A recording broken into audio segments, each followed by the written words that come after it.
말씀의 제목은 주인의 자리를 하나님께 드리라 입니다. 자, 예수님께서 한 이야기를 비유로 말씀하셨습니다. 이 비유 내용을 우리가 먼저 알기 전에 꼭 먼저 알고 가야 될 것이 있는데요. 자, 그게 뭐냐면 예수님이 이 비유를 누구에게 말씀하셨는가입니다. 누구에게 말씀하셨는가? 자, 1절을 보니까 이렇게 나와요. 예수께서 비유로 그들에게 말씀하시되. 자, 그들에게 말씀하셨다라고 말하고 있는데 그들은 대체 누구일까요? 자, 앞에 있는 말씀과 연결해 보면 11장 27절에 보니까 예수님께서 예수님에게 대제사장들과 서기관들과 장로들이 나왔다라고 했습니다. 자, 바로 그들이에요. 그들은 성전에서 사람들에게 천국 복음을 가르치는 예수님께 와서 야, 너 무슨 권위로 이런 일을 하느냐? 누가 이런 일을 할 권위를 너한테 줬느냐? 자, 이렇게 예수님한테 와가지고 따졌어요. 이게 무슨 말이겠습니까? 권위는 자기들한테 있다는 거예요. 그러니까 네가 그렇게 할 권위가 없다라는 거죠. 왜 남의 권위를 네가 뺐느냐라고 하는 것이죠. 자, 그도 그럴 것이 대제사장들 그리고 서기관, 장로 뭐 하는 사람들입니까? 자, 이들이 바로 하나님의 말씀을 백성에게 가르치고 그 하나님에 대한 믿음을 가지도록 백성들을 이끄는 사람들이에요. 그런 역할을 하는 사람들이란 말이죠. 자, 그런데 예수님은 그렇게 자기 권위를 따지는 대제사장들과 서기관들과 장로들에게 오늘 본문의 이 비유를 말씀하고 계시는 거예요. 자, 그들에게 어떤 비유의 내용을 말씀하고 있는지를 한번 보겠습니다. 어떤 한 사람이 포도원을 만들었답니다. 그리고 그 농부들에게 새로 주고 타국에 갔습니다. 그 주인이 추수 때가 돼서 그 농부들에게 포도원 소출 얼마를 받으려고 종을 보냈습니다.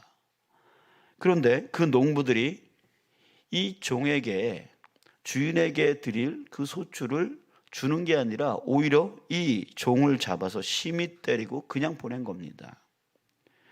주인은 다시 다른 종을 보냈습니다. 그런데 이번에는 더 심하게 종의 머리에 상처를 내고 능욕하고 또 보낸 거예요.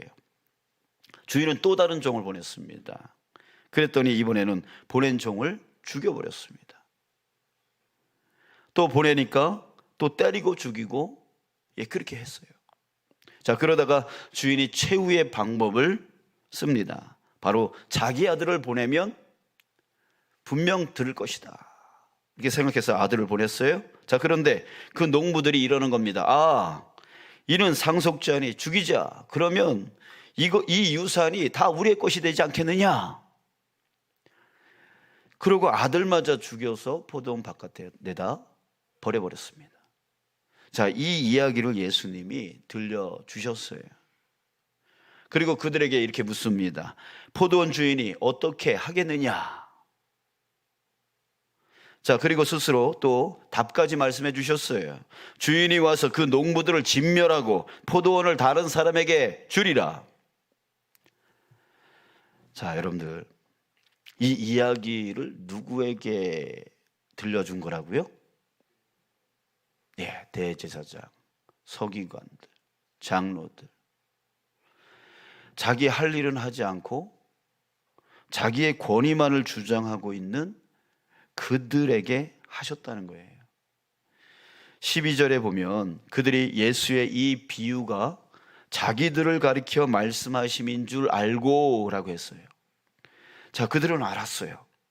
지금 예수가 말하고 있는 그 대상이 바로 자기 자신들이라고 하는 것을 분명하게 알고 있었습니다. 자, 그런데 그들은 이 비유를 듣고 어떻게 했습니까? 깨달았어요? 회개했어요? 아니요. 다시 12절을 보면 그들이 예수의 이 비유가 자기들을 가리켜 말씀하심인 줄 알고 잡고자 했다는 거예요. 잡아 죽이려고 했다는 거예요. 그 마음 안에 마음 안에 미움이 가득 차서 머리가 확 끝까지 생긴 거죠. 그러면서 잡으려고 했어요. 잡아서 죽이려고 했어요. 그런데 무리를 두려워하여 예수를 두고 가니라. 그러니까 무리 때문에, 사람들 때문에 잡을 수는 없었지만 그 마음 안에는 화가 머리 끝까지 생겨나가지고 미워하는 마음, 죽이고 싶은 마음, 그런 마음으로 갔다라고 해요. 자, 사랑하는 여러분, 저를 한번 따라합시다. 세상에 내 것은 없다. 내 것은 없다. 자, 여러분, 세상에 내 것은 없습니다. 내 것은 없어요. 그러면 누구의 것이라는 거예요? 우리 1절을 다시 한번 봐요. 예수님이 그 비유를 하셨어요. 예수께서 비유로 그들에게 말씀하시되, 한 사람이 포도원을 만들어 산 울타리로 두르고 즙 짜는 틀을 만들고 망대를 지어서 그 다음에 농부들에게 새로 주고 타국에 갔더니, 자, 이 말씀 중에서 중요한 말은 농부들에게 뭘로 줬다고요? 새로 주고 라고 하는 말이 있습니다. 새로 주다, 무슨 말이에요? 맡겼다는 거예요. 준 게 아니에요. 맡겼다는 얘기죠. 맡겼다는 것은 농부가 주인이 아니라 맡긴 자, 바로 그 맡긴 자가 주인이라고 하는 거예요. 주인은 바뀌지 않았어요. 농부들은 그걸 망각해버린 거예요. 자기 손에 있으니까 자기 것인 줄 알았어요. 여러분, 새로 받은 것을 자기 것이라 여기는 순간 자기가 주인인 줄 착각합니다. 그래서 진짜 주인이 달라고 해도 자기 것을 빼앗으려고 하는 줄 알고 그 주인을 미워해요. 자, 그러면 진짜 주인이 누구라는 거예요? 자, 우리 다 함께 알고 있는 말씀 우리 함께 암송해 볼까요? 창세기 1장 1절. 자, 태초에 시작. 태초에 하나님이 천지를 창조하시니라. 아멘. 성경 66권 중에 가장 중요한 말씀이에요. 태초에 하나님이 천지를 창조하시니라. 자, 하나님이 뭐 하셨다고요? 세상 우주 만물 천지를 창조하셨다고요. 그렇다면 주인이 누구라는 얘기예요? 하나님이라는 거예요. 이 세상 우주 만물은 다 하나님의 것이라는 거예요. 자, 그렇기 때문에 내가 갖고 있는 것은 내 것이 아닙니다. 지금 내가 가지고 있는 것은 하나님께 잠시 새로 받아서 맡고 있는 것 뿐입니다. 그러기에 어느 누구도 소유권을 주장할 수 없습니다. 권위, 권리 주장할 수 없습니다. 우리 그런 말 있죠. 공수래 공수고, 이런 말 많이 쓰잖아요. 그래요. 빈손으로 와서 빈손으로 간다. 자, 여러분, 이것은 우리 중에 누구도 걸을 수 없는 진리입니다. 예외가 없어요. 빈손으로 오셨죠? 그러면 빈손으로 갈 거죠? 근데 왜 이렇게 가지려고 우리가 애쓰면서 이렇게 살죠? 자, 그렇기 때문에 어떤 것도 내 것이라고 생각해서는 안 됩니다. 우리 세 가지를 생각해야 됩니다. 첫 번째는 내 것이 아니기 때문에 내 마음대로 할 수 없다는 거. 두 번째, 주인의 것이기에 주인을 위해서 잘 경작하며 살아야 된다는 거. 세 번째, 주인에게 마땅히 드릴 것을 드리고 그 나머지를 감사함으로 사용하며 써야 된다는 거. 자, 이 세 가지를 우리는 잊지 않고 살아가야 되는 거예요. 그리고 또 한 가지 우리가 알아야 될 것은 맡겨진 것이기 때문에 반드시 결산을 위해 주인이 돌아온다는 거예요.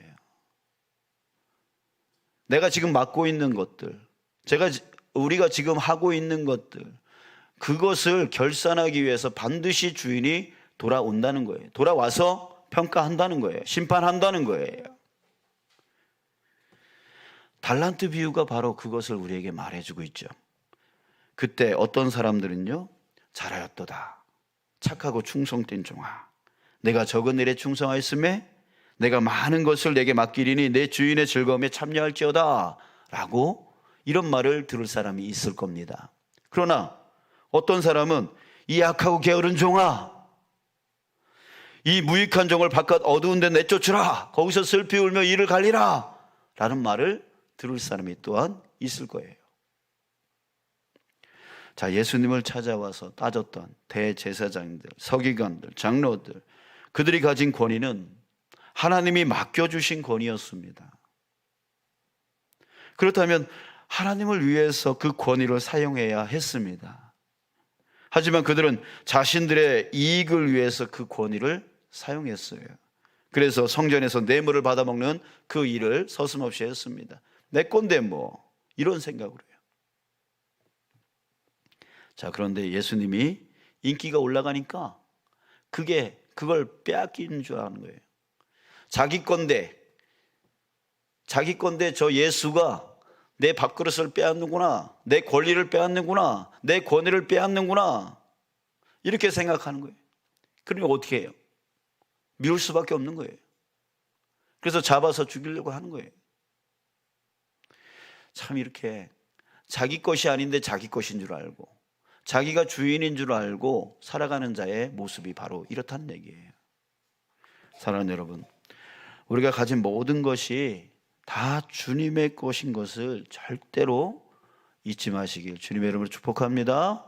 여러분들이 가진 거, 여러분들이 가지고 있는 그 모든 것, 여러분들이 가지고 있는 지금의 이 건강도, 여러분들이 가지고 있는 그 모든 것도 다 하나님의 것이에요. 주인은 하나님이세요. 그렇기 때문에 우리는 두 가지를 절대로 할 수가 없어요. 첫 번째, 권리 주장할 수 없어요.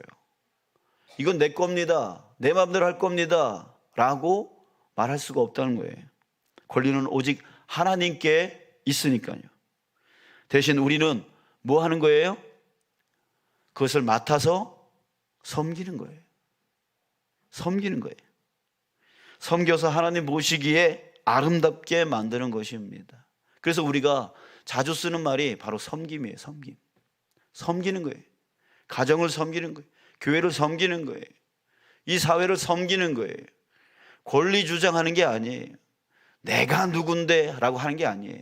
섬기는 거예요. 그 자리에 하나님이 보내주셨고 하나님이 맡겨주셨으니까 그곳에서 낮은 자리에서 섬기는 거, 그 섬김의 마인드를 갖고 살아가는 게 바로 우리가 해야 될 일이라고 하는 거예요. 창세기 1장 28절에 보면 하나님이 창조하신 후에 이렇게 말씀하셨습니다. 생육하고 번성하여 땅에 충만하라. 땅을 정복하라. 바다의 물고기와 하늘의 새와 땅에 움직이는 모든 생물을 다스리라 라고 했습니다. 그런데 사람들이 이 다스리라 라고 하는 이 말을 오해해요. 다스리라 라고 하니까 위에서 굴림에서 세상을 마구 다스리는 그런 것들을 얘기하는데, 이 다스리다 라고 하는 이 말은 뭐냐면, 여러분들 정원 있으신가요? 화단 있으신가요? 예, 그 정원 화단 어떻게 하세요? 아름답게 꾸미잖아요. 그죠? 그게 바로 다스리다의 뜻이에요. 내 정원, 내 화단을 아름답게 꾸며 정말 보기에 좋게 만드는 것처럼 다스리다라고 하는 이 말은 바로 그런 뜻이라는 거예요. 아름답게 꾸미는 거예요. 아름답게 만드는 거예요. 누구 보시기에? 하나님 보시기에 좋게 만드는 것이죠. 그래서 그거를 위해서 우리가 섬기는 거죠. 자, 두 번째, 우리가 할 수 없는 것은 우리 스스로 결정할 수 없다는 거죠. 스스로 결정할 수 없어요. 내 것이 아닌데 내가 어떻게 결정할 수 있겠습니까? 주인이신 하나님의 뜻을 따라야 되죠. 그러기에 우리는 항상 기도를 멈추면 안 돼요. 왜? 주님께 물어야 되니까. 어떻게 해야죠? 라고 해야 되니까. 기도가 멈춰지면 어떻게 된다는 얘기예요? 또 내 것이라고 또 주장하게 되어져요. 내 마음대로 하려고 해요. 내 뜻대로, 내 생각에, 내 눈에 좋은 대로 하려고 해요. 내 생각에 옳다라고 주장하면서 그렇게 하려고 해요. 이게 기도가 끊어진 사람의 모습이에요. 그러나 기도하는 사람은 항상 묻습니다. 하나님, 내가 어떻게 살아야 되죠? 내가 어떻게 이 일을 해야 되죠? 내가 어떻게 끊임없이 주인이신 하나님께 묻는 거예요. 그러면서 그 뜻대로 순종해 나가는 것이죠. 그래서 하나님을 주인으로 삼고 살아가는 자는 스스로 결정하지 않습니다. 기도하면서 하나님께 묻습니다. 그래서 하나님 보시기에 좋은 것을 만들어 나가는 자 되어지는 것이죠. 자, 사랑하는 여러분, 이제 주인의 자리를 하나님께 드리기를 원합니다. 주인의 자리, 그 주인의 자리는 바로 하나님이 앉아야 되는 자리잖아요. 근데 내가 그 자리에 앉아서 내가 주인 행세하고 있으면 안 되는 거잖아요. 자, 우리는 단지 새로 받아서 잠시 맡은 자입니다. 주인은 하나님을 위해서 낮은 자리에서 섬기는 자임을 잊지 않기를 간절히 바랍니다. 그런데 혹시 그렇게 살면 손해가 온다, 이런 생각이 드십니까? 절대로 그렇지 않아요.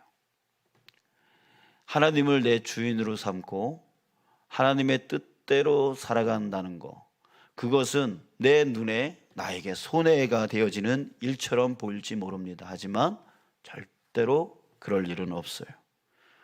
하나님은 우리를 위해서 뭘 하신 분이에요? 우리 구원을 위해서 자기 아들까지 아끼지 아니하신 분이에요. 또 그 아들 예수님은 자기의 생명을 우리를 위해서 바쳤던 분이세요. 우리를 극진히 사랑하신다는 말이죠.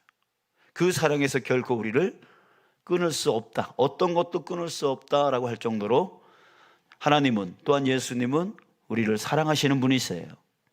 사랑하는 자를 여러분들은 어떻게 되기를 원하세요? 잘 되어지길 원하시죠? 그죠? 여러분들이 사랑하는 자가 잘 되기를 원하는 거잖아요. 그런 것처럼 하나님이 우리를 극진히 사랑한다 했을 때 하나님은 우리를 더 풍성하게, 더 채워주기를 원하시는 하나님이신 것이죠. 자, 그렇기 때문에 주님은 우리에게 이런 약속을 해주셨어요. 너희는 먼저 그의 나라와 그의 의를 구하라. 그리하면 이 모든 것을 너에게 더하시리라.